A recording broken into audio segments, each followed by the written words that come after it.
ከዚህ በመቀጠል ደግሞ በየሳምንቱ ጥሩ መልእክቶችን የሚያስተላልፉልን እህቶቻችን ብሌንና ማዬ ለዛሬ ያዘጋጁልን መልእክት አለ። ተከታትለን እንመለስ።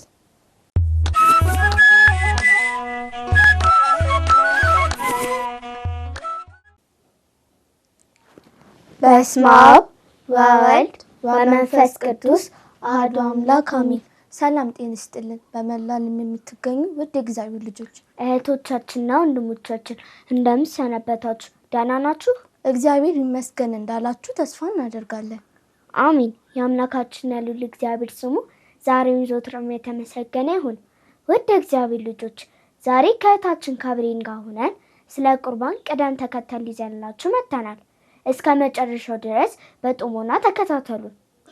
እናንተ ካስቀደሳችሁ በኋላ ለመቁረብ አትጋፉም አይደል? ጎበዞች፣ አዎ አትጋፉ።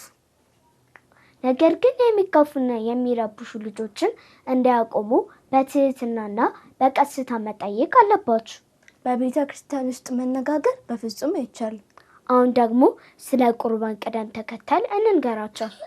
በመጀመሪያ ሊቃነ ጳጳሳት፣ ኤጲስቆጶሳት ከዚያም ቀሳውስትና ዲያቆናት በቅደም ተከተል ይቆርባሉ። በመቀጠል ደግሞ የተጠመቁ ህፃናት ይቀድሙና ከፍ ያሉ ህፃናት እንደየእድሜያቸው ከታች ወደ ላይ ማለትም ከጨቅላዎች ጀምሮ እስከ ታዳጊዎች ድረስ ያሉት ይቆርባሉ። በተከታይነት ደግሞ ደናግል መነኮሳት፣ ደናግል ወጣቶች፣ ንፍቅ ዲያቆናትና አናጉንስጢሳውያን በቅደም ተከተል ይቆርባሉ። ከዚያም መዘምራን፣ አጻብታ ሐዋርያው፣ በሕግ ኖረው የመነኮሱ ወንዶች በቅደም ተከተል ይቀበላሉ። በመቀጠል ደግሞ በንስሐ ተመልሰው የመነኮሱ መነኮሳት፣ በሕግ ጸንተው ያሉ ወንዶች የንስሐ ህዝባውያን በቅደም ተከተል ይቆርባሉ። ከዚያም በድንግልና ኖረው የመነኮሱ በቅደም ተከተል ይቆርባሉ። በተከታይነት ደግሞ ተጠማቂ ህፃናት ሴቶች፣ ከፍ ያሉ ህፃናት ሴቶች እንደየእድሜያቸው፣ ከዚያም በድንግልና ኖረው የመነኮሱ በቅደም ተከተል ይቆርባሉ። በመቀጠል ደግሞ ያላገቡ ደናግል ወጣት ሴቶች፣ የቀሳውስት ሚስቶች፣ በሕግ ኖረው የመነኮሱ ሴቶች፣ የንፍቅ ዲያቆናት ሚስቶች ይቆርባሉ።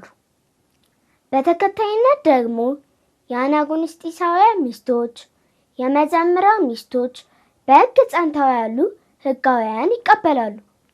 በመጨረሻም ደግሞ የንስሐ ህዝባውያን ሚስቶች ነው እንጂ ተራሩጠንና ተጋፍተን ስለቀደምን ብቻ ዝም ብለን መቁረብ የለብንም።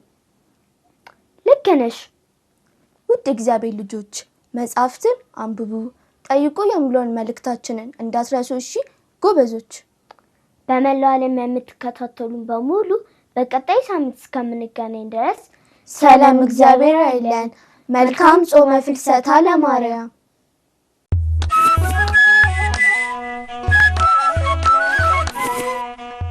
ተመልካቾቻችን ከመልእክቱ ተመልሰናል። ከመልእክቱ ብዙ ትምህርትና ቁም ነገር እንዳገኛችሁ ተስፋ እናደርጋለን። መልእክቱን ላስተላለፉልን ለእህቶቻችን ብሌንና ማዬ እግዚአብሔር አምላክ ቃልዎትን ያሰማልን። አሜን።